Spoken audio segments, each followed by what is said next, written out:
Amada família, a palavra de Deus que hoje nós partilhamos nesta liturgia da palavra, revela para nós o amor de Deus. Um Deus que se revela, um Deus que insiste em revelar este amor a todos.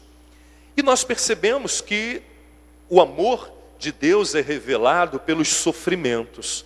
Por que pelos sofrimentos, Padre Renato? O que mais consegue nos sensibilizar? No mundo tão consumista, num mundo tão individualista, no mundo em que as pessoas pensam em si mesmas, a única coisa que é capaz hoje de chamar a nossa atenção são os sofrimentos.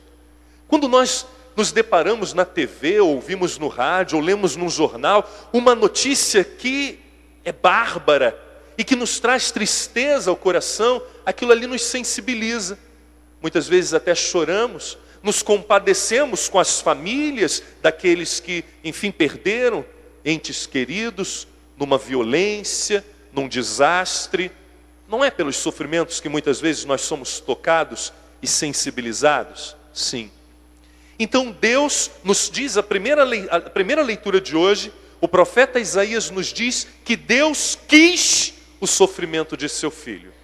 Deus quis. Porque Deus sabe que somente pelos sofrimentos seremos capazes de perceber o grande amor dele por nós. Era olhando para a cruz que nós perceberíamos o grande amor de Deus, onde Deus é capaz de chegar para revelar e deixar claro para nós o amor dele, o tamanho do amor dele por nós. E Jesus dizia tantas vezes, ninguém tem maior amor do que aquele que dá a própria vida pelo outro.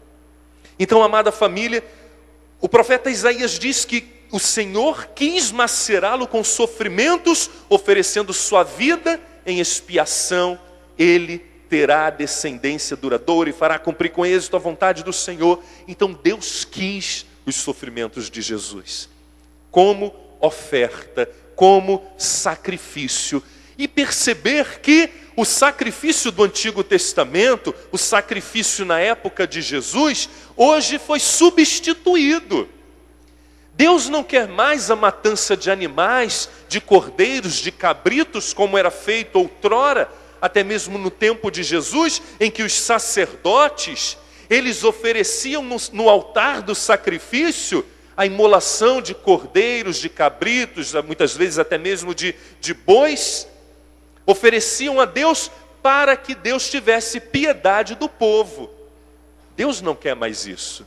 Jesus, aí na segunda leitura de hoje, na carta aos Hebreus, o escritor sagrado nos revela Jesus como o sumo sacerdote, aquele que oferece o sacrifício. Na época de Jesus, o sumo sacerdote era aquele que fazia a oferta e fazia o sacrifício, que imolava o cordeiro sobre o altar e aspergia o sangue desse cordeiro sobre o altar como sinal de expiação, de pedido a Deus de perdão pelos pecados. Agora é diferente. Jesus é o sumo sacerdote, mas ele, ao mesmo tempo que ele oferece o sacrifício, ele é o próprio sacrifício. Nós nos chamamos Jesus de Cordeiro de Deus. Não foi assim que João Batista apontou e disse para os seus discípulos: eis o Cordeiro de Deus que tira o pecado do mundo. Jesus é o novo Cordeiro. Jesus é aquele que é o sumo sacerdote, que oferece a Deus o sacrifício, sendo ele o próprio sacrifício. É o que hoje, e que em todas as missas nós celebramos, o sacrifício de Cristo. O pão e o vinho, que daqui a pouquinho duas pessoas da comunidade, vocês já perceberam que na hora da oferta vem sempre duas pessoas da comunidade trazendo o pão e o vinho, entregando ao padre, ao sacerdote? Muito bem, então essas duas pessoas representam cada um de vocês. Cada um de vocês representa a oferta do povo que é entregue ao sacerdote. E que oferta é essa? É um cordeiro? É um cabrito? É um boi? Não, é o pão e o vinho. E este pão e este vinho se transformarão pela força e poder do Espírito Santo sobre este altar na maior das ofertas que o ser humano pode oferecer a Deus, a Eucaristia. E pela força e pelo poder do Espírito Santo, o pão e o vinho se transformarão no corpo e no sangue de Cristo. E é este sacrifício, o corpo e o sangue de Cristo, o corpo e o sangue do sumo e eterno sacerdote, que é Cristo, que se entrega, que se oferece, que o sacerdote, o padre, na hora do por Cristo, com Cristo e em Cristo, que ele levanta o pão e o vinho, que era o pão e o vinho, agora não mais o pão e o vinho, mas ele oferta a Deus o corpo e o sangue de Jesus. Então o sacerdote entrega a Deus o corpo e o sangue de Cristo como oferta nossa, como oferta da comunidade, do povo de Deus.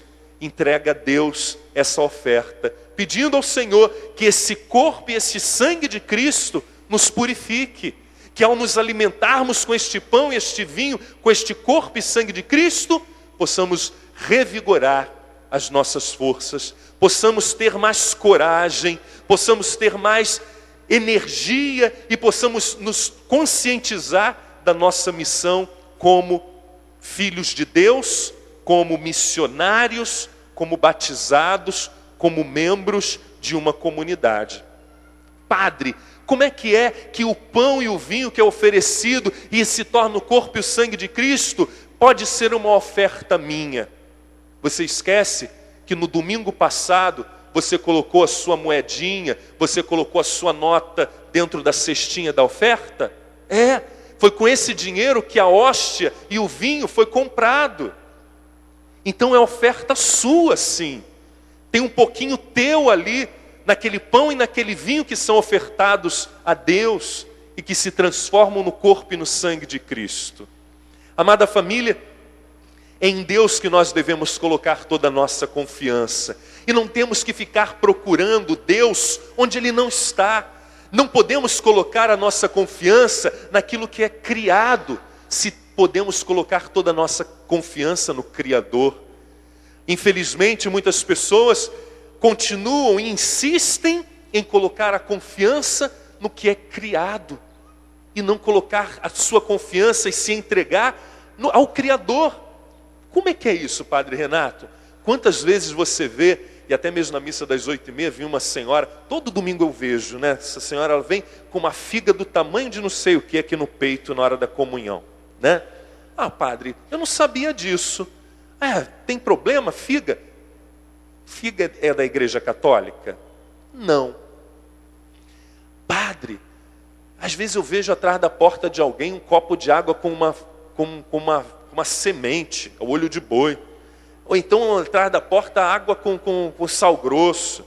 Eu entrei na casa de fulano de tal, tinha uma ferradura de todo tamanho na porta. Ou às vezes você tem essas coisas na tua casa, né? Tem o elefante com a bunda virada para a rua. Tem aquele gorduchão de perna cruzada dentro de um prato de arroz com moedinhas.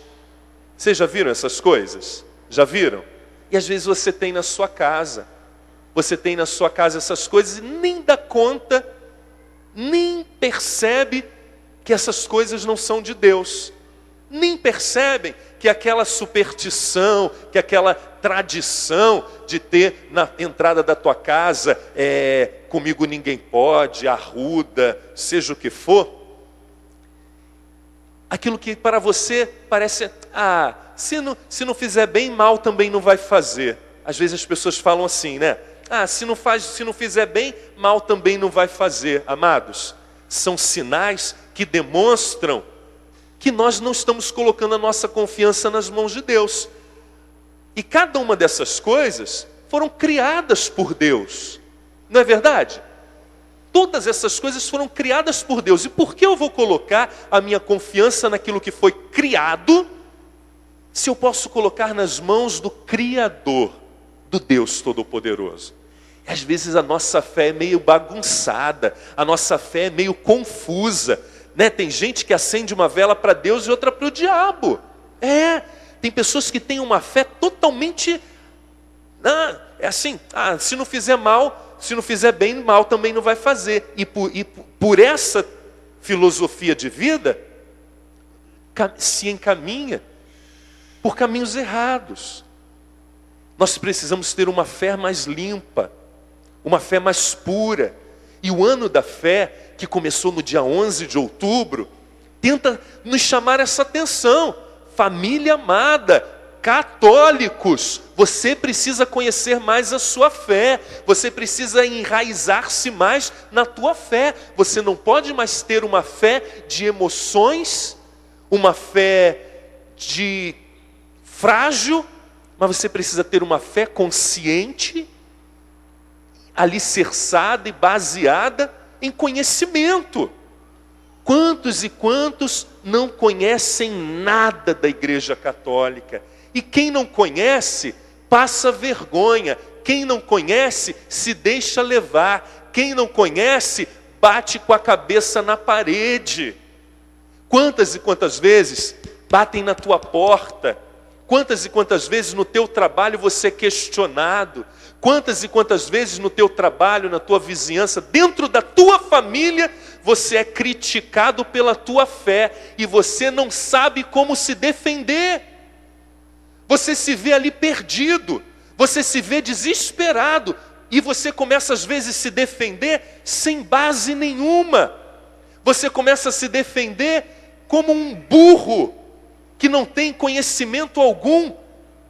Amados, precisamos ter uma fé firme. Precisamos conhecer mais a palavra de Deus e o catecismo da Igreja Católica. Padre, eu já passei da minha época de catequese, mas será que você lembra dos fundamentos da fé? Será que você conhece de verdade a tua igreja? Amados, se você conhecer um pouquinho mais a igreja, você se apaixona.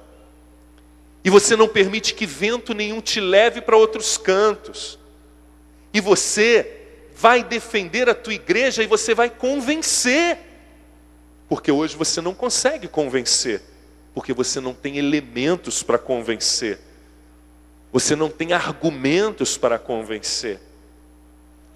Então nós precisamos ter uma fé, como nos diz o livro dos Hebreus, permaneçamos firmes na fé que professamos. Nos fala o livro de Hebreus no versículo 14. Permaneçamos firmes na fé que professamos. E depois no evangelho que nós acabamos de ouvir. Nesse evangelho nós nos deparamos com uma situação deprimente para Jesus. Tiago e João, que seguiam Jesus e fazia parte dos 12, Tiago e João não conseguem ainda entender que Jesus não veio para assumir o trono de Israel. O desejo de Jesus não era ser um governante, um imperador, o rei de Israel. Mas eles esperavam, eles estavam ansiosos que Jesus organizasse uma grande revolução em Israel e tomasse o poder e se tornasse ele como Davi. Mas esse não era o objetivo de Jesus. E diante disso, nós percebemos que os pensamentos de Deus são diferentes dos pensamentos do ser humano. Deus pensa de um jeito e nós pensamos de outro. Deus quer uma coisa e nós queremos outra. E assim, Tiago e João vão a Jesus e pedem: Jesus, quando estiveres na tua glória, coloca-nos, um à tua direita e outro à tua esquerda. Eles queriam ser os maiores. Eles queriam ser melhores e maiores do que os outros 10 discípulos, apóstolos. Isso cria confusão. Isso cria confusão, porque os outros 10 ficaram indignados, está dizendo aí o versículo 41 do evangelho de hoje. Eles ficaram indignados. Quem não ficaria, né? Se você está ali trabalhando, acompanhando, seguindo Jesus, você não ia ficar indignado quando, se 2 aparecer, bota a gente aí numa situação melhor aí, Jesus. Dá aí um privilégiozinho para a gente, Jesus. Aí Jesus percebe toda aquela situação, Jesus chama eles e diz assim: olha só, vós sabeis que os chefes das nações as oprimem e os grandes as tiranizam.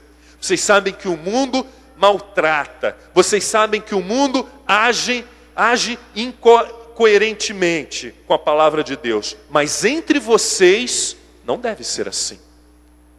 Jesus está te falando isso. Mas entre vós não deve ser assim.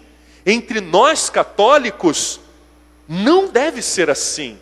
Nós não podemos querer ser grandes para pisar, para ser servidos. Eu quero ser um ministro da Eucaristia porque vou sentar numa cadeira, não vou precisar chegar cedo. Na verdade, vocês até têm que chegar muito cedo para preparar a missa. Mas muitos que não sabem a missão do ministro da Eucaristia, poderiam pensar o quê? Eu quero lá ficar ali, né? São os ministros, né? Tão bonitinhos, tem a cadeira reservada para eles, né? Eles entram com o padre. Poderiam pensar, mas não veem que vocês são ministros para servir. Chegar mais cedo na igreja para preparar a missa. Depois da missa, vão pelas casas visitar os doentes, levar a Eucaristia. Vocês sabiam disso? Eles não vão para casa almoçar, não. Acabar a missa aqui das 10h30, eles ainda vão a muitas casas levar a Eucaristia aos doentes. E às vezes a gente só olha aquilo que aparece. E a gente não sabe o que está por detrás da missão. Eu queria ser um coordenador de pastoral. Porque o coordenador manda e desmanda junto com o padre. É verdade. O padre se aconselha com os coordenadores de pastoral. O padre decide as coisas com os coordenadores. Mas o que tem por detrás? Tem o serviço, tem a dedicação deles, tem que vir nas reuniões e tem que organizar as coisas, se desgastar também. Infelizmente, muitas vezes nós só olhamos aquilo que aparece. Esquecemos de tudo que está por detrás. Então, e nisso, nós poderíamos aplicar na vida profissional, na vida familiar, né? Naquele vizinho que você vê que está melhor do que você, naquele dono da loja do lado que está melhor do que você na sua loja, né? Então, amados, Jesus hoje nos dá uma grande lição. Quem quiser ser grande, seja vosso servo. E quem quiser ser o primeiro, seja o escravo de todos. Espera aí, padre. Como é que você vai ser grande, você vai aparecer, você vai liderar, se você tem que servir e ser escravo de todos? Que história é essa? Quem está por cima da carne seca é servido. Quem está por cima da carne seca recebe aplausos, recebe buquê de flor, recebe medalha, recebe plaquinha, um busto, se for muito importante, o nome de uma sala, de um prédio, não é verdade? Quem está por cima da carne seca é assim. Mas olha o pensamento de Deus. Quem quer ser o maior, sirva. Quem quiser ser o maior, quem quiser ser o primeiro, seja o escravo de todos. Então Jesus, para encerrar, olha o que ele fala. Olha, o Filho do Homem não veio ao mundo para ser servido, mas ele veio para servir e entregar a sua vida para resgatar a muitos. Jesus encerra o evangelho de hoje assim. Ele deixa bem claro, olha, eu, Filho de Deus, eu não vim para ser servido, mas eu vim para servir. Eu vim para ir ao encontro dos doentes, dos pobres, dos marginalizados, das prostitutas, dos cobradores de impostos, dos leprosos. Eu vim ao encontro daqueles que necessitam. Eu vim para servir, para ajudar. Eu não vim para ser servido. E Jesus nos dá um grande exemplo. Vocês lembram do lava-pés? Que Jesus se coloca a lavar os pés de cada um dos seus apóstolos. Ele queria deixar mais claro ainda que aquele que quer seguir a Deus deve servir. Aquele que quer ser parceiro de Deus precisa muitas vezes humilhar-se e nunca ficar esperando agradecimentos, reconhecimentos e aplausos. Sabe por quê? Porque quando você recebe agradecimentos, reconhecimentos e aplausos aqui, Deus lá no céu já viu como que você é recompensado.